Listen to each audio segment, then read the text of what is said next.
This episode of the Creep Street Podcast is brought to you by Martini Coffee Roasters. You know, people always look at me weird when I say I start off every morning with a big old martini. But then I set them straight, and I tell them I'm talking about Martini Coffee Roasters coffee. A delicious coffee made by the Martini family. They roast their coffee using a traditional method of sight and sound to roast those little babies to perfection. And they also sell green coffee beans for those home roasters out there. And right now, fans of the Creep Street Podcast can get 20% off their entire order by using the code CREEPSTREET at martinicoffee.com. Once again, for 20% off your order, use the code CREEPSTREET at martinicoffee.com. Martini Coffee Roasters, the perfect coffee to keep you creeps caffeinated.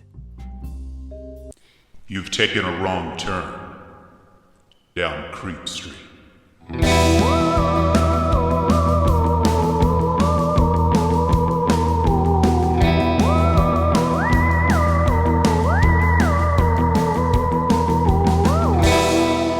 Citizens of the Milky Way, this is Maureen Bogey. And this is Dylan Hackworth. And you are listening to the Creep Street Podcast. Ooh, oh yeah, oh yeah. Okay, yikes.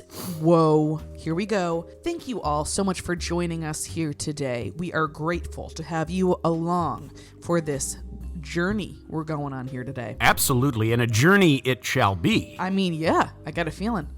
I'm picking up that vibe. Oh, yes. Now, if you are a fan of the show, we please ask you to like, rate, subscribe, comment, all of that stuff. Please, we're begging you. Oh my gosh, we would really appreciate it, and, keep doing what you do. We love you so much. To be kept up on what we are up to, feel free to follow us on Instagram and TikTok at Creep Street Podcast. Twitter, we're at Creep Street Pod. And on our Facebook, we have a subgroup called Citizens of the Milky Way. And that is a forum where anyone can, post memes, articles, stories, ask questions, anything like that. We highly recommend that you go ahead and check that out. Once again, that is called Citizens of the Milky Way. Yes. Now, we've been told time and time again that one episode a week is not enough. I mean, it's pretty much a law now. Yeah. In many states. Yeah. And you know what? We are going to adhere to the law. Absolutely. And we will supply you with bonus episodes and more Creep Street content. We just a few minutes ago recorded a commentary for an episode of Wednesday. We've been watching through the Wednesday series on Netflix with our patron members. And also, we just put up our first video. Yes. On our Patreon. You did a box opening, a spooky box, a Beetlejuice-themed spooky box club opening. And boy, was that fun. It was a blast, and you can check out all of that over at patreon.com/creepstreetpodcast. Amen. And you know what? Those were what Dylan mentioned. Those were just a few of the nuggets of beauty and joy that we have over there for you. Oh, yeah. It is a good time. So last week, we were going for it. We gave him a dark one last week. Yes. It was a lot to take in. I mean, that was some weird shit. Very weird, very brutal, very tragic. But very compelling and interesting. I mean, it's just, wow. And thank you to everyone who listened last week to our episode, The Killer in the Walls. So thank you so much to everyone who enjoyed that episode and listened. We so appreciate it. But Dylan, I think today we're are we going back to our roots? I think we are, folks. What's going on? What are we talking about? Today's episode is The Stratford Poltergeist.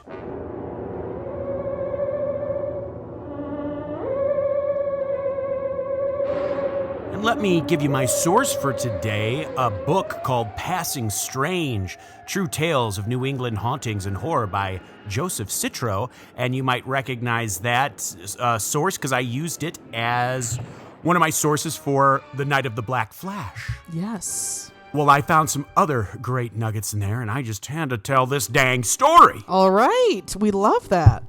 Well, As the title of this episode and the source I have listed suggests, this is a story about a 19th century New England haunting. This is a classic haunting tale that will include many odd things that we've noticed in past episodes about hauntings. Okay. And before we begin our tale, let's start by discussing the family that this haunting concerns, as well as what was going on in New England, specifically in the area of Stratford, Connecticut at the time. I think that especially will help us establish the setting for our tale. Oh, I love it. We're being thorough. I mean, gosh darn it. This is just how you got to do it. Yes. This is how you pod. This is how you pod, folks. Get that notebook out. It's about doing the research. It's about doing the work. Doing the work. The family in question is the Phelps family. Michael Phelps. There was the Reverend Dr. Eliakim Phelps, his wife, Mrs. Phelps, their daughter, Anna, age 16, Henry, aged 11, and another daughter who was only 6 that the source didn't have a name for. Oh, all right. And there was also a fourth child, apparently, a son who was only 3, also one I could not get a name for. Oh, that, kind of embarrassing. This last child was actually the only child that was made by Reverend Phelps and his wife. The first 3 kids were actually hers from a previous marriage. She was actually several years younger than Reverend Phelps, who was widowed when his first wife died. At the very beginning of the haunting, so just to put it in perspective, the Reverend Phelps is 59 years old, and his family had just relocated from Philadelphia, Pennsylvania to Stratford, Connecticut. Now, there are sources that say at the time of the haunting's beginning, the Phelps family was not in a good place. Some say that Mrs. Phelps had not been well and quickly grew to dislike this town and the locals. It's said that Anna, the eldest daughter, had a, quote, nervous disposition, but it was the 11-year-old Henry, too, who was going through a rough patch as well. Many think he was still grief-stricken by the death of his father, and, kind of grew to resent Reverend Phelps and sort of wouldn't accept him as a stepfather. Yeah. So the Reverend Dr. Phelps himself was born in New England, in the town of Belchertown, Massachusetts, to an old and wealthy family that was well respected throughout New England. Oh, a little old money for you, Bones. Yes. He was a graduate of Union and Andover seminaries, and before coming to Stratford, he administered congregations in both Geneva and Huntington, New York. He served for many years as the secretary of the American Educational Society in New York, as well as the American Society of Philadelphia. And because of this, he was widely known and respected in many religious circles. He was, a minister himself, a Presbyterian minister. His first wife had passed away in his early 50s. And by that time, all of his children from that marriage were already grown, independent adults living on their own. Mm-hmm. And who knows how that marriage is? I couldn't find anything that said, he was abusive or who knows? Maybe he was, maybe he wasn't. Apparently, this woman, she was widowed. He married her, but there was a big age gap. Yeah. And so, suddenly he's raised, adult children. All of a sudden now he's got children in the house again. Yeah. So I'm sure it was a big culture shock for everybody. Yes. A little bit of a transition. Yes. And we must also acknowledge how big spiritualism was at the time, not just in the United States, but in many places around the world. Reverend Phelps himself had even openly expressed interest in clairvoyance and had long been fascinated by the idea of mesmerism and its potential to possibly help heal people. Given his position as a religious leader, it's natural that he would be well read on the latest developments in mysticism. First off, let's just say what I think we all know is that there is really no way to pinpoint an exact moment that spiritualism was born. It's like trying to say rock and roll was created on this specific date, when really rock and roll was born out of a long history of gospel, blues, R&B, and various cultural ingredients. Yeah. The same goes for anything else, pretty much anything else, as well as spiritualism. And while we think of spiritualism as being born in the 19th century, there are countless religious and cultural ingredients that led up to it. But that being said, we can go along with our source to sort of paint a picture of how it sort of came to be. Okay. In the mid-19th century, the writings of a mystic named Emanuel Swedenborg had captured the imaginations of many readers, while at the same time a man named Anton Mesmer had become a bit of a celebrity with his ability to entrance people. People would travel great distances to see him showcase his strange abilities in parlors and dining halls across the country. There was also the American Shakers movement, which was causing a stir in the States at the time with their apparent abilities to communicate with deceased loved ones. Now, what is so interesting is that at this same time, people were throwing their faith into the sciences as well. At first, you might think that spiritualism and science would be at odds with one another. But in reality, for many, they were able to sort of blend the two ideas. Many trusted the scientific method and believed that one day science would actually be able to explain the spiritual and the mystical. Yes, and I mean... It still could. It still could, and I mean, look at any episode of Ghost Hunters.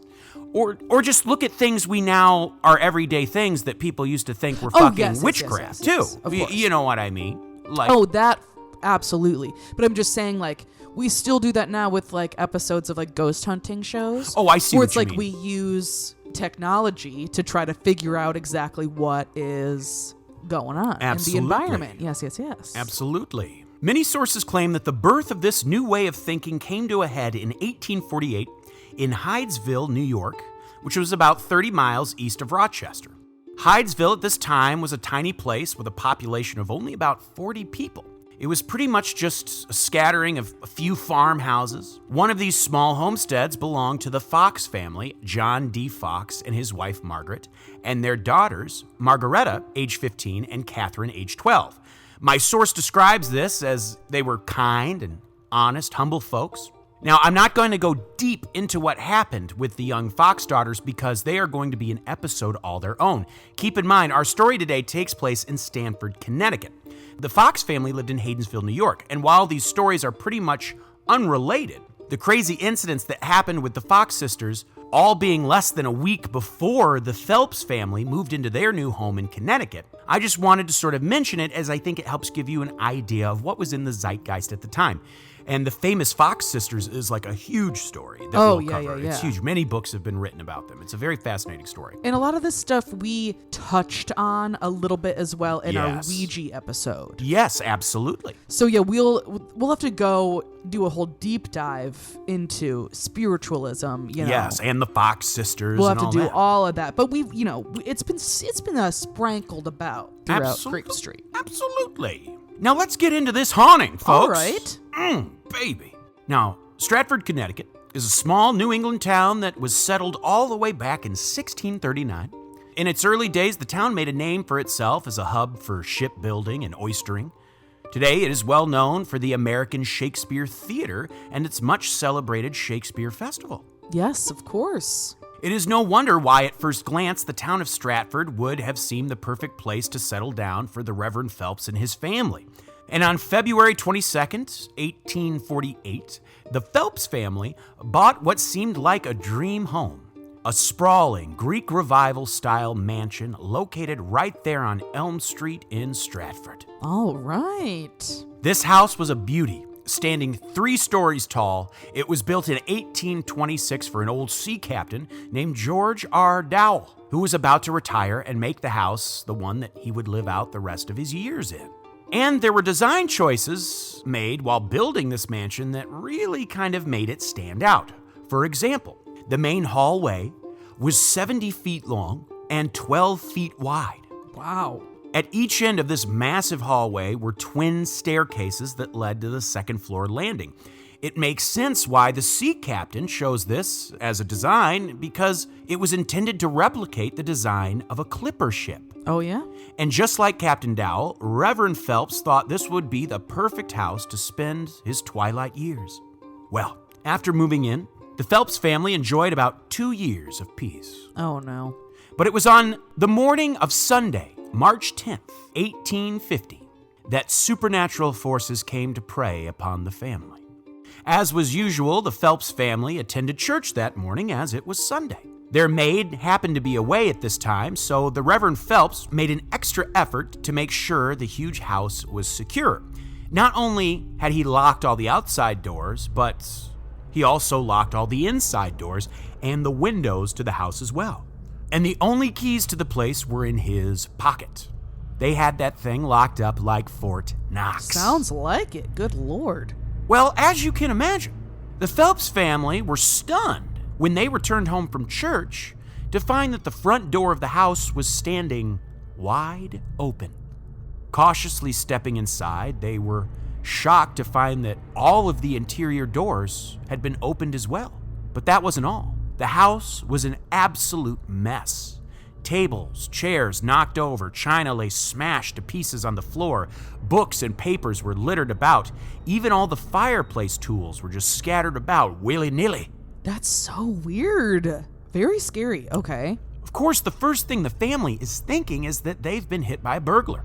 But that's when things got even stranger. Reverend Phelps noticed that his gold watch and the family's collection of silver were just sitting out in plain sight, undisturbed as they were before they left.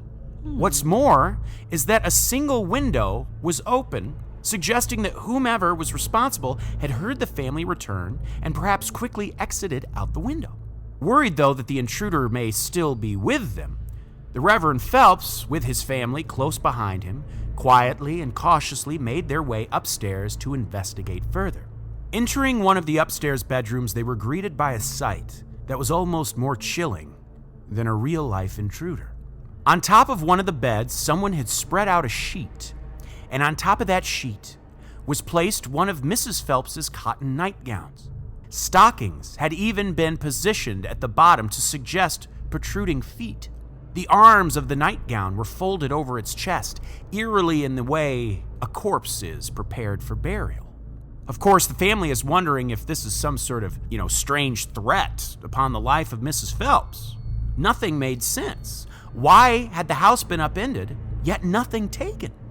So weird. Sounds familiar, right? Yeah. Oh, and the dress or the nightgown on the bed. Yes. I don't get it. Very weird. Oh, but baby, it's about to get more freaky. Yeah, I had a feeling you were going to say that. I don't know. I just had a hunch. The freak factor is about to go up, and I'm going to tell you, this next incident is one of my favorite, not rather than my favorite story we've covered, just a favorite incident in terms of just creepy. Right. This next one, I think, is one of the most, it's almost out of a movie. Yeah. The aesthetic, it would make, obviously, wouldn't want it to happen in real life, but in a movie, this would be brilliant. Yeah, all right. That afternoon, the Phelps family returned to church for the evening service, but this time, the Reverend Phelps would stay behind. He figured whomever had done this knew the family regularly attended services and would probably return that evening when they thought everyone was gone again. So somewhere in the great house, the Reverend Phelps hid away with a pistol in his hand, waiting quietly for the tiniest noise or sign that an intruder had returned. Well, time ticked by. And the Reverend Phelps waited, quiet and alert, but never heard even the tiniest sound. So a bit restless, Phelps decided he would quietly make his way to other parts of the house to see if anything was afoot. Because, it's a big house. Oh, yeah. 3 stories. Theoretically, you could be on the 3rd floor, and you wouldn't hear. So he's like, I better walk around, Making his way around the 1st floor, the Reverend Phelps opens the door to the main dining room and was greeted with a sight that made his blood run ice cold, stopping him dead in his tracks, frozen in terror. There in the dining room, which was absolutely vacant, mind you, minutes earlier, stood a crowd of women. What? They were absolutely silent, standing rigidly still, almost like they were frozen. They were in various positions of worship. Some had their hands clasped in prayer. Others had Bibles laying open beside them. Some bowed so low that their heads almost touched the ground. Positions that seem almost impossible for a person to contort to. Imagine standing on your feet and being able to bend over so low. Now, I'm sure there's contortionists out there who could do that. Yeah, but it's the average possible, but it's for your just, head to touch the ground. Yeah. And you're not shaking at all. You're standing completely, rigidly still. There were 11 of these women in total, and they were absolutely silent. They were circled around something that hung by a cord, in the center of the room, something that could only be described at first glance as a tiny, demonic figure. These women were so lifelike that in Reverend Phelps' shock, it took him a few moments to realize that these women weren't actually real, but were dummies, mannequins. What? And the demonic thing they had encircled was just some sort of, it was like someone took like paper and other crafts, like it was like an arts and crafts thing, but it was made to look like a little demonic figure, and it was hanging by a string or a cord from the symbol. And all around it were these, like a lot of it was clothes of theirs that had been stuffed with like rags and various other things from around the house. God. So let's think about this. All this had been done in the time since the family had left for church and while Reverend Phelps was standing on guard with a gun in the house. He was on the first floor at this time. He had been listening and waiting intently the whole time. How could someone gather everything from around the house, then create 11 full-size dummies and set them up in this like scene without the Reverend Phelps hearing anything? And wow, that image is so eerie. Yes. And oh my God, I kind of love it. And it's not even like they had mannequins or dummies in their basement or something. Yeah, no. It wasn't like, someone had rearranged mannequins that were already there, which would already be creepy. But this is these things were made. And keep in mind, these dummies were so well made, they actually seemed lifelike. It took him a second. Right. I'm sure he's like, and it takes him a moment to realize, that they're, God. And an account of what happened was actually later published in the New Haven Journal, and here is an excerpt. From this time on, the rooms were closely watched, and the figures appeared every few days when no human being could have entered the room. They were constructed and arranged, I am convinced, by no visible power. The clothing from which the figures were made was somehow gathered from all parts of the house, in spite of a strict watch. In all, about 30 figures were constructed during the haunt. So obviously, as we can glean from this article, this was something that would repeat on top of other creepy shit that's going to begin happening but in all, because I think this haunting, the family endures it for about 2 years. I'll tell you that now. So and so this would periodically happen again and again throughout the rest of this story. Oh my God. Now, here's what's interesting. A little, what do they call it? A prologue. Epilogue's the end, right? Prologue. A little prologue for you. What's interesting is that 6 days before this first incident, so the haunting really began on March 10th, 1850. 6 days before, an old friend of Reverend Phelps would visit them on March 4th, 1850. The two men most likely puffed on tobacco and enjoyed a brandy or two. Oh, come on. You gotta have fun. As they were, old pals. And as we know, the news about what was going on with the Fox sisters in Haydensville was probably a big topic of conversation for them. Oh, yeah. Well, the conversation went on, and apparently the two men decided, hey, why don't we have a little spirit session ourselves, try to contact the spirit world. Okay. And apparently, from what I can glean, it wasn't like we're doing it. It was more like, hey, why, hey, we'll do a few, it was more, not in jest, because they were interested. It was just cash. They were keeping it casual. This was the first time Reverend Phelps had ever attempted something like a seance, and it actually kind of worked. While attempting to make contact, the men apparently would hear intermittent rapping and tapping noises. And as exciting as all this was, the two men thought it was nothing to write home about. And if none of what was to come ever happened, the two men probably would have forgotten about it altogether. But was this little casual attempt at speaking to the spirit world what opened the door for what was to come? I wonder. I don't know. I mean, it seems like these guys just, it just was already there, you know what I mean? And they just happened to, they did the littlest thing that if they did it, 1,000 other times, this wouldn't have happened. Yeah. But, Now that we've got that little prologue out of the way, let's jump back to where we left off after the big scare, the big first scare. So, the next day, Monday, March 11th, 1850, things began to escalate. It started with objects moving on their own. They watched as an umbrella launched itself from its holder in the hallway and fly 25 feet through the air.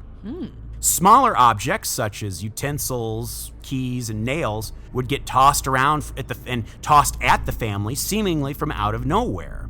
It went on for most of the day, but by evening, it stopped. Now, this is in tons of, especially poltergeist tales. Oh, yeah. Like people getting rocks thrown at them from inside, but like where the hell's the rock coming from? Right. You know what I mean? Or similar things too, where I can't remember if this was, and let us know, Creep Street Nation, Creep Street Homeowners Association, let us know. Was this in the Enfield Poltergeist? Where it was like the marbles being thrown? I think so. I mean, there's so many haunting stories we've covered, there's been this shit. So it kind of because it also was similar stuff was happening in the Bridgeport Poltergeist, I remember. Right. Where it's like things are being thrown that they, are things that would be in the house, like yes. Like a Lego or like a marble, right? Or, like things like that. If it's like a kid, kids live in the house, right? But like they wouldn't fly at you, first of all. Right. And then also like they would be somewhere else, like in the house entirely. Exactly. Yeah. So that's, very freaky. Weird. I'm glad you brought that up. Very good. The next morning, though, once again, shit just keeps getting tossed around all over the place.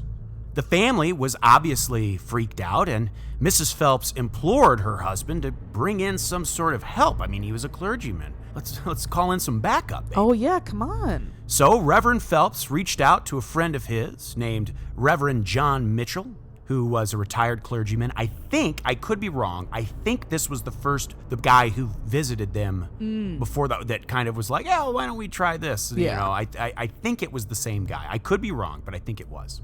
My source describes the Reverend Mitchell as a no-nonsense guy with a reputation for sound judgment. He heard what the family had to say, he listened to their story, and first he put forth what to him was the most obvious answer. Perhaps it was the maid or the older children playing a prank. To test this, he asked the maid and the children to stay locked away in a room to themselves for just a short stretch of time, not like a long, essentially they went into another room for a few minutes. Right. Locked the door just to make sure, it wasn't them. But almost immediately after they were locked away, weird shit just kept happening. Clearly, this was not them playing a prank. So the Reverend Mitchell would later even write that he himself had witnessed objects move on their own in the Phelps house. Even this no-nonsense cleric was now convinced. A few days later, on the morning of Thursday, March 14th, 1850, the entity must have wanted to make sure the Phelpses got a well-balanced breakfast.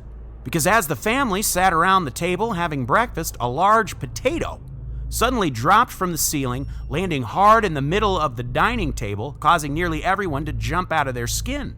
I mean, you got to think, it's probably a wooden table. Oh, yeah. Big, heavy potato dropping from it's going to go bang, and you're probably, it's the morning. Oh, yeah. You're probably like, Jesus Christ, what the hell is that? Oh, yeah.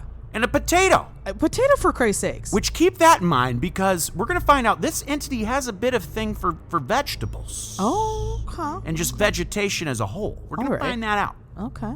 Events that day only continued to escalate until it just went to the next damn level that evening. Oh, come on. Ooh. It was nighttime, and after a long day of dealing with all this weird shit, the Phelpses were probably mentally exhausted. Mr. and Mrs. Phelps retired to the parlor room for some alone time where they could just relax and try to get a grip on whatever the hell was going on in their house. The parlor doors were closed, and it was just them in the room. That's when they watched in utter astonishment as objects, mostly their clothing from upstairs, suddenly appeared out of thin air and then fell to the floor. In all, they watched 46 items, most of it their clothing, materialize before their eyes and fall to the floor. Shit that was on a different floor of the house. Oh my God, that's weird. As if it was getting pulled through the floor into it would just appear in the air and then fall to the floor. Like, those are my khakis. Whoa. Like, so it would just like appear at like the top of the room. Near the ceiling and then just fall to the floor. Like your shoes that were upstairs or your hat. That's so weird. I know, right? In the coming weeks, there would be many who would witness objects flying around on their own accord. As the Phelpses observed these strange phenomena, they realized that these items weren't behaving like someone was simply throwing them. Sometimes an object would move through the air, but at a slower pace than it would if it had been thrown. Sometimes they would even touch down lightly, as if whoever was holding it wanted to make sure they didn't break it, like they were setting it down softly. Even stranger, Reverend Phelps and many others also noted how sometimes these objects would even change direction when zipping through the air. Wow. Once again, proving that this was not just someone being sneaky and throwing shit. Yeah.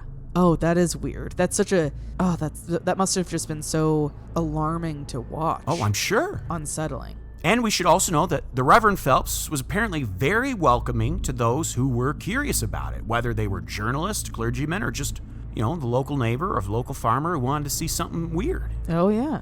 And almost everyone they invited in were witness to the phenomenon themselves. Reverend Phelps was even quoted in the Boston Transcript saying, "I can produce scores of persons whose character for intelligence, piety, and competence to judge this matter no one who knows them will question, who will make solemn oath that they have witnessed the same things. As for the reliability of the facts, they can be proved by testimony 100-fold greater than is ordinarily required in our court of justice in cases of life and death." So he's saying, look, I got witnesses, pal. Yeah. More witnesses than would be necessary even for like a murder trial. Yeah, he's like, come on. I mean... I got the receipts, baby. Yeah. Pop off. Well, as it turns out, as we know, Reverend Phelps had adult children. One of his children is actually very well known. Not like a huge, but he's big enough. He's got a Wikipedia page. One of his sons was also a doctor, Dr. Austin Phelps. And this was obviously from his previous marriage. He's now a grown man and with his own life. He was working as a professor at the nearby Andover Theological Seminary, and he got word of what was going on at his father's house, and he was none too pleased. Oh, no. He and his uncle Abner Phelps headed to Stratford to get to the bottom of this, as they didn't like the attention it was bringing to the family name. The Phelps name was very respected, especially in religious communities. What would people think if they thought they were dabbling with occult shit or something? You know what I mean? They're like, hey, Dad, and my source suggests, who knows, his son Austin and Austin's uncle, so I guess it would be the Reverend Phelps' brother, Abner, were kind of not happy that he married such a young woman either. Yeah, so there was also a little bit of resentment there, I think, in that regard too. But their brief visit made them believers as well. During the first night of their stay, there was just continuous loud banging sounds. It seemed to be coming from the knocker on the front door. And when they would fling the door open, there'd be no one there on the front porch. So they came up with an idea. Austin Phelps stood outside on the porch, and his uncle Abner stood by the door on the inside. Yet despite having a visual on both sides of the door, the knocking continued. Oh, no. And it didn't stop. Whatever was causing the banging noises wouldn't let them sleep a wink. The next night, it all happened again. This time, though, they thought it was coming from Anna's bedroom, the eldest daughter. And part of them thought, maybe we've got our culprit. Yeah. Maybe it's one of these children that belonged to that woman, that young. Oh, yeah. I'm sure that was in their head. Oh, yeah. Oh, yeah. So they're thinking, okay, maybe we got our culprit. So they kind of performed the same experiment. Anna's laying in bed, and one of them stayed in the bedroom by the door. One of them stayed outside of it by the door. Oh, okay. And wouldn't you know it, the knocking continued. And of course, Anna's in bed, nowhere near the door. Yeah, I feel a little weird that these men are just kind of like sitting in her room while she's sleeping, but what can you do? Well, I'm sure she's probably awake, too. I'm sure she's, you know what I mean? Who knows? She might be asleep. And the knocking was so intense, they even saw dents left in the door. So it wasn't just like little taps. This thing was knocking. Oh, yeah. And what's interesting is that both men were convinced that the knocking was coming from their side of the door. Oh. So the guy on the inside was like, no, it's on my side. And the other guy on the other side is like, no, it's on my side. Oh, yeah. So this thing is playing with their mind. It's playing with sound. It's playing, you know what I mean? It's because it doesn't have to do with just knocking on things. They don't operate that way. Yes. And also that's something that has come up in some other of our episodes. We've talked about this a little bit, and then just I've seen it on, many paranormal, investigation programs. But basically, and I don't know all of the science about it off the top of my head, but a lot of the times the sound waves that are recorded during these paranormal events like these knocking sounds are not the same type of sound waves that would happen if you just put your knuckles up against a wall. Right, exactly. So it's something is different. Like, Right. it's these things are able to create like sound waves that usually don't just happen. Exactly. And, aside from the knocking on the door, they were, observed all the other shit, like objects flying through the air. They even watched as spoons got levitated and bent while in midair.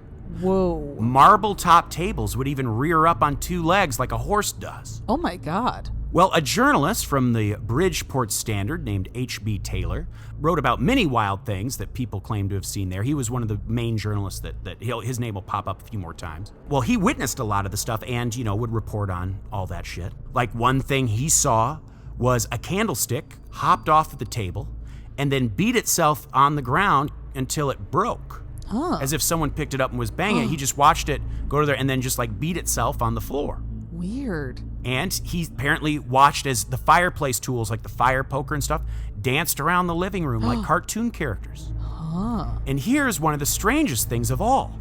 Turnips would suddenly and regularly appear without warning. Sometimes they moved through the air. Sometimes they had weird symbols carved on them. Excuse me?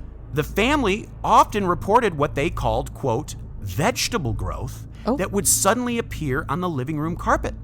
What the fuck? The carpet itself, I guess, had a floral pattern, and they would often see what seemed like this pattern almost come to life, like it would really start to grow. That is so weird. And at other times, strange symbols would appear on the carpet, but then vanish in the blink of an eye. What the hell? And all while this is going on, those stuffed mannequins, of course, are popping up here and there as well. That is so weird. Like, that to me is like, how can you just like continue living in the house? I know, right? Like, everything else, I guess, you can be like, something weird is going on and I'm interested in it. It's like that with these like mannequin things. It's Yeah. like, then you gotta, like, what? Yeah. Oh, yeah. One of these mannequins that happened to appear was wearing one of Mrs. Phelps's nightgowns. And it was so realistic that one of the children saw it kneeling and thought it was their mother and said, "Shh, be still. Ma is saying prayers." Oh, they thought Mama was praying. They thought it looked so real, they thought it was their own mother. Well, up until now, as scary as these things were, there had been no signs that the thing was actively trying to hurt somebody. But Phelps still, given that he was a minister, it's no surprise he apparently thought this thing was demonic from the start. But demonic or not, it soon became apparent that these spirits were not good-natured. Oh, no. And they were about to get violent. They would plague the daughter, Anna, often. Depriving her of sleep was, in fact, the least of their worries. Some of the scary incidents were reported on by a man named Moses Beach, a journalist, in an April 29th article of 1850 published in the New York Sun. The journalist visited the home and reported how Mrs. Phelps and Anna were together alone in a room, yet still were visible to him. The journalist watched as Anna's right arm suddenly jerked and stiffened, and she cried out, "I am pinched!" They quickly rolled up her sleeve to see red welts where she had clearly been pinched. Sometimes she was slapped, and those around her were basically helpless to intervene. They would watch in horror as they would hear a slap and they'd see her head, jerk from side to side, like someone was giving her the business. And of course, red welts would then begin to appear on her face moments later. Oh my God, that's crazy. Yeah. And journalist H.B. Taylor once again even claimed that the spirits made an attempt on Anna's life. Oh my God. He reported that once when she was sleeping, someone or something pressed a pillow over her head and tied tape around her neck, almost strangling her. Oh my God. What the hell? But her younger sibling, Henry, seems to have gotten the worst of it. He was frequently assaulted and abducted. On one occasion, while riding in a horse and buggy with his father, Henry was painfully bombarded with stones. There were at least 20 that lay in the carriage floor afterward.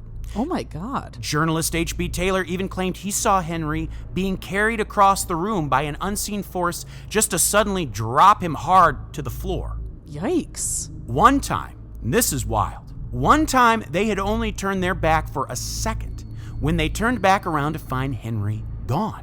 For a few minutes, they're in a panic looking for him, what could have happened. But their terror only magnified when they found him a few moments later.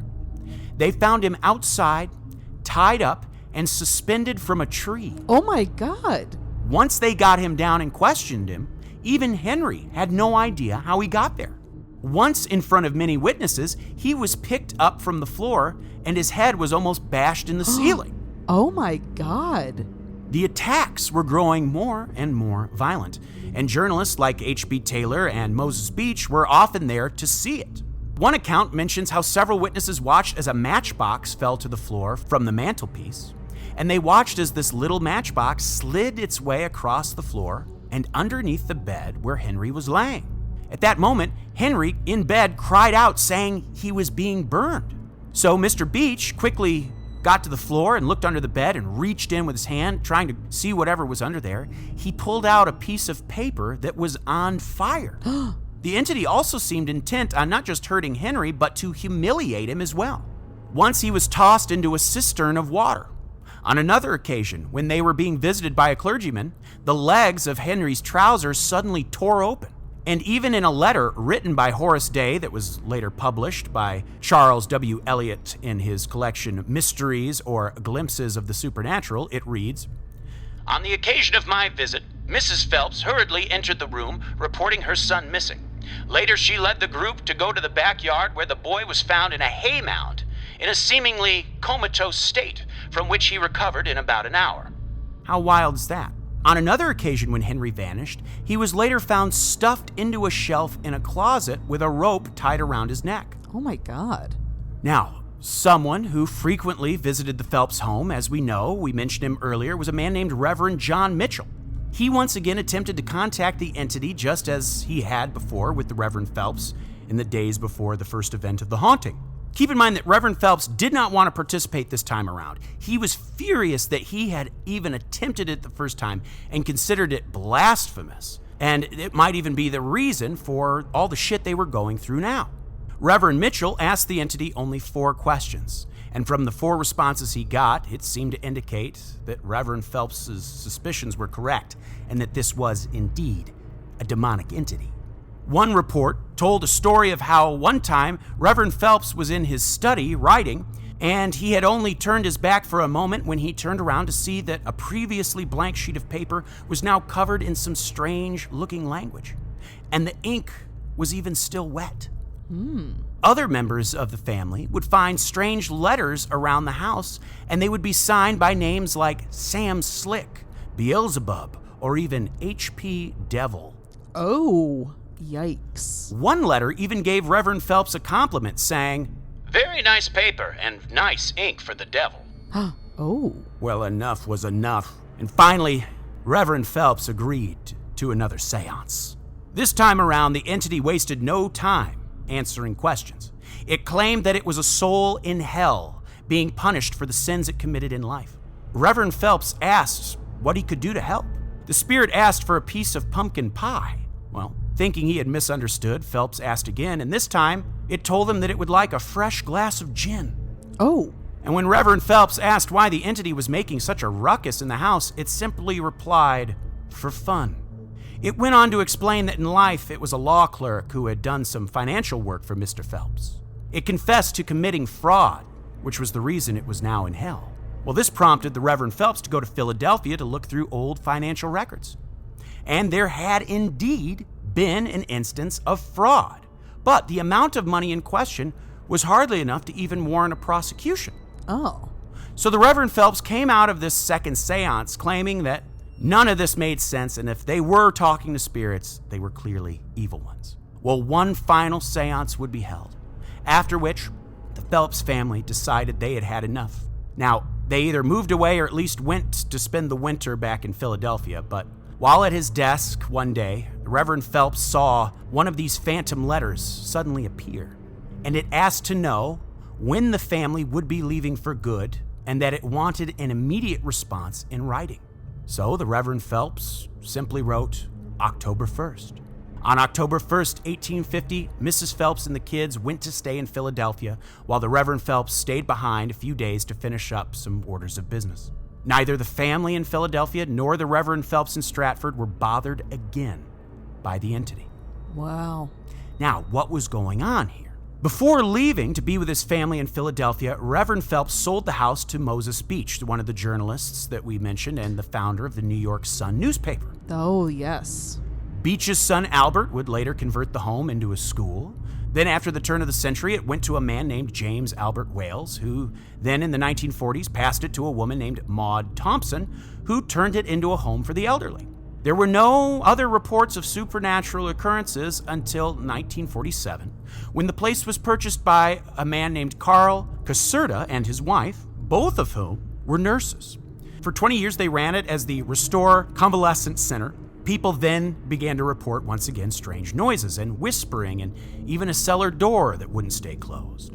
The Caserta family, though, said the ghosts that were there were actually polite and sometimes even helpful.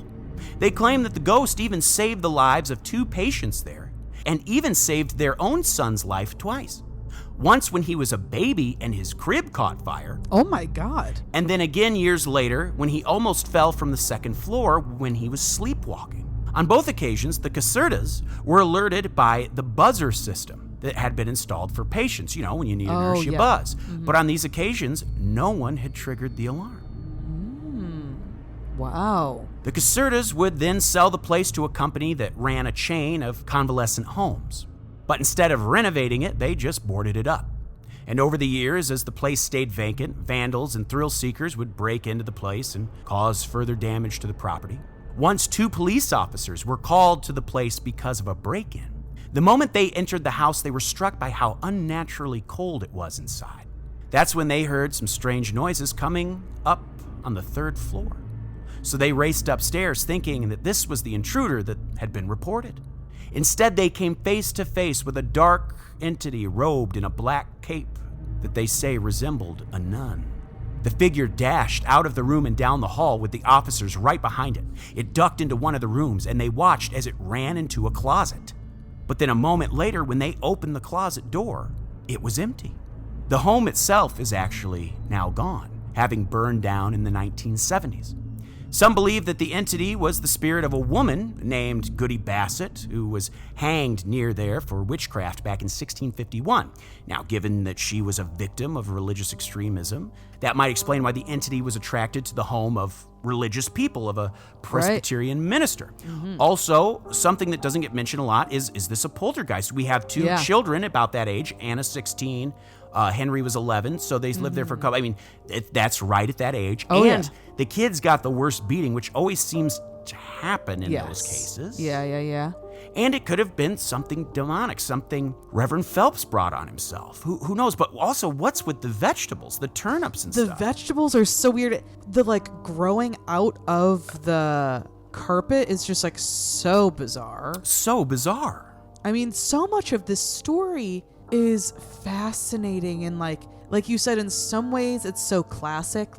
We've heard about a lot of these things happening before. Right. But then in other ways, it's so weird and bizarre and just so chilling. Yeah, very bizarre. And, it's one of many cases. And gosh, I always get excited when I realize how many stories there are we haven't covered. Yeah, totally. It always makes me excited. It is. I mean, I didn't know about this at all. And this is a fantastic, wow. Absolutely. What a tale. Dylan, thank you for doing that fantastic research. Of course. And letting us know about this scary New England story. We love these New England hauntings. We do, and it was my pleasure bringing it to you. Oh, yeah. And if you have your own theories or ideas or anything like that, any thoughts on what you think was going on here, feel free to reach to us on any of our socials, or you can email us at creepstreetpodcast@gmail.com. Now, Maureen. Yeah. I got a list of names I wouldn't mind growing some turnips with. Oh, okay. Folks, give it on up for our top-tier Patreon subscribers. Of course, the Dream James Watkins, the Finnish Face Via Lundqvist, the Madman Marcus Hall, the Vivacious Vicky McHugh, the Tenacious Teresa Hackworth, the Heartbreak Kid, Chris Hackworth, the Oh-So-Suave, Sean Richardson, the British Bone Breaker, Bex Martin, the Notorious Nicholas Barker, the Terrifying Taylor Lashmet, the Count of Cool, Cameron Corliss, the Archduke of Attitude, Adam Archer, the Sinister Sam Kiker, the Nightmare of New Zealand, Noeline Vivilli, the Loathsome Johnny Love, the Carnivorous Kevin Bogey, the Killer Stud, Carl Staub, the Firestarter, Heather Carter, the Conqueror, Christopher Damian DeBer, Harris, the awfully awesome Annie, the murderous Maggie Leach, the sort of sexy Sam Hackworth, the evil Elizabeth Riley, Lauren Hellfire, Hernandez Lopez, the maniacal Laura Maynard, the vicious Karen Van Buren, the arch nemesis Aaron Bird, the sadistic Sergio Castillo, the rapscallion Ryan Crum, the beast Benjamin Huang, the devilish Chris Doucette, the psycho Sam, the electric Emily Jeong, the ghoulish Gert Hankum, the renegade Corey Ramos, the crazed Carlos, the antagonist Andrew Park, the monstrous Michaela Schur, the witchy Wanda J.P. Weimer, and the freaky Ben Forsyth. Wow. Incredible stuff. Thank you so much to our top tier Patreon subscribers. Thank you to all of our Patreon subscribers. And of course, a big thank you to every single last one of you for listening and being with us here today. Once again, we ask that you like, rate, subscribe, comment, share us on social media, tell your crossing guard. Oh, yeah. Write it in on any local ballots. Absolutely. Anything like that, just to get the word out. We so appreciate it. And thank you for being you. Citizens of the Milky Way, my name is Dylan Hackworth. I'm Maureen Bogey. Good night and goodbye. Bye.